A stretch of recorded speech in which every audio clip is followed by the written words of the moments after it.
तर आजी आणि नातवंडांचं प्रेम तुम्हाला माहीतच असेल. तसंच आज माझ्या आजीने माझ्यासाठी एक भाजी पाठवली आहे. ती भाजी पाहून मला माझ्या लहानपणीची आठवण आली. ती भाजी कोणती तुम्हाला माहीत आहे का? कुरडू. ऐकलंय का नाव कधी? चला तर मग आज आपण तीच भाजी बनवूया आणि आजीच्या आणि माझ्या आठवणी ताज्या करूया.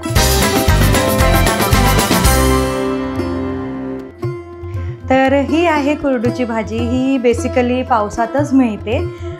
लहानपणी आजी आम्हाला घेऊन जायची रानात आणि आम्हाला ही भाजी काढायला लावायची स्वतः. तेव्हा आम्हाला कळालं की कुरडूची भाजी चवीला अप्रतिम लागते, जी आज आपण बनवणार आहोत. तर आपल्याला काय करायचे, ह्याची पानं अशी मोडून घ्यायची. तुम्ही कोवळी देठं देखील घेऊ शकता. अशा प्रकारे तुम्ही बघू शकता की मी कसं करत आहे. तर अशा प्रकारे आपली भाजी आता निवडून झालेली आहे. तर आता ही भाजी आपण धुवून घेऊया स्वच्छ.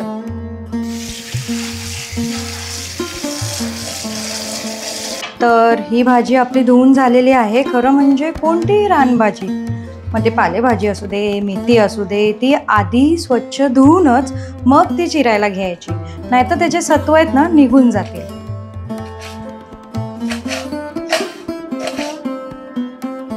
तर अशा प्रकारे आपली भाजी चिरून झालेली आहे, तुम्ही बघू शकता. आणि आता त्या भाजीसाठी लागणारं साहित्य मी तुम्हाला दाखवते. चला तर मग साहित्य बघूया. हे आहे तेल, चवीपुरतं मीठ, नारळाचा चव, कांदा, लसूण आणि मिरची. तर याचं प्रमाण मी करता तुम्हाला सांगेनच, पण तुम्ही तुमच्या पद्धतीने देखील बनवू शकता. तर सगळ्यात आधी आपण गॅस पेटवूया. त्यावर कढई ठेवलेली आहे. कढई जरा तापू दे. कढई तापून झाली की त्यामध्ये आपल्याला 2 ते 3 चमचे तेल घालायचे.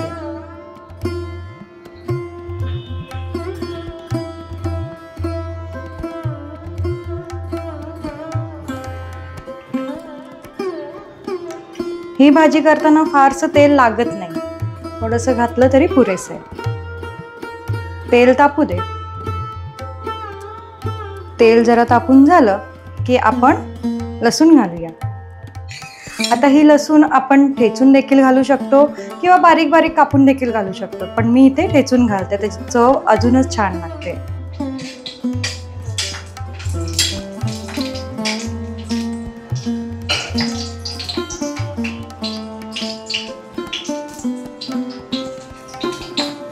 आता लसूण थोडी परतून घ्या.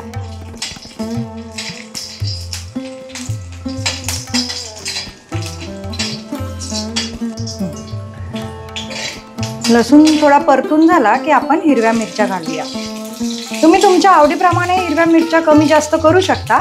मी इथे 3 हिरव्या मिरच्या घेतल्या.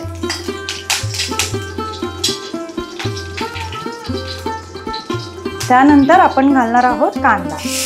इथे मी 1 मोठा कांदा बारीक चिरून घेतलाय. कांदा व्यवस्थित सोनेरी रंग होईपर्यंत परतून घ्या. तर तुम्हाला सांगायचं म्हणजे ह्या भाजीशी माझ्या खूप आठवणी जोडल्या. कसं होतं, लहानपणी मी आजीसोबतच जास्त असायची. तर आजी मला रानात घेऊन जायची भाजी काढायला आणि आम्ही भाजी काढून आणायचो. त्यानंतर ती भाजी स्वच्छ कशी धुवायची, कशी बनवायची, आजी आम्हाला नेहमी सांगायची. ही भाजी आजी चुलीवर करायची, पण त्याची चव काही सांगू तुम्हाला, एकदम सुरेख.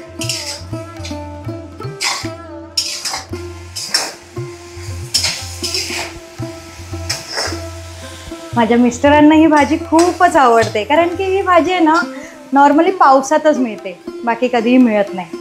आणि तुम्हाला एक गंमत सांगू का, आज मी त्यांच्यासाठी सरप्राईजच देणार आहे ही भाजी करून. आमच्याकडे पावसाळा आला की ही भाजी बनतेच बनते.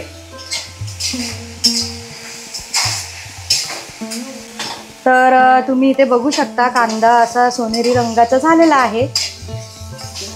त्यानंतर आपण ही चिरून घेतलेली भाजी घालूया. भाजी घालताना गॅस कमीच ठेवा.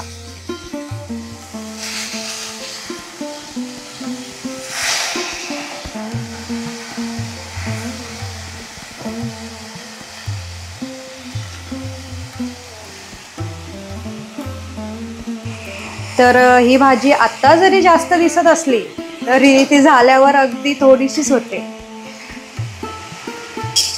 आता व्यवस्थित मिक्स करून घ्या. मीठ घालायचं अजिबात घाई करू नका.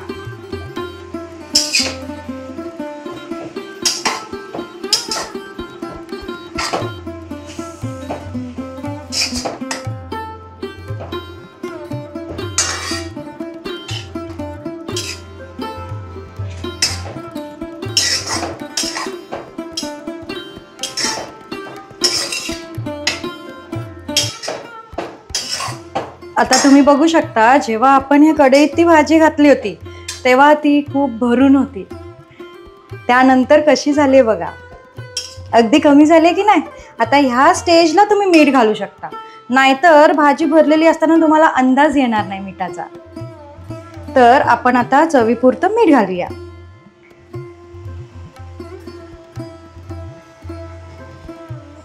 मीठ घालून झाल्यावर तुम्ही ही भाजी व्यवस्थित मिक्स करून घ्या.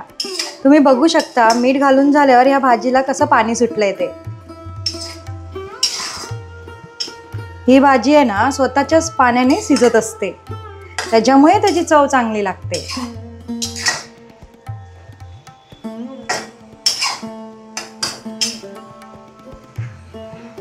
आता आपल्याला घालायचं आहे ओल्या नारळाचा चव.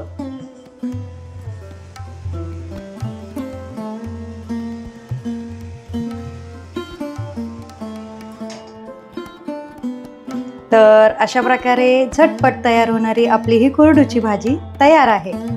तुम्ही देखील ही भाजी घरी करून पहा आणि मला कमेंटमध्ये नक्की सांगा ही भाजी कशी झाली ती. बघा कशी वाफळती गरमागरम भाजी. तुम्हाला एक गोष्ट सांगू का, ही भाजी मी अशीच देखील खाते.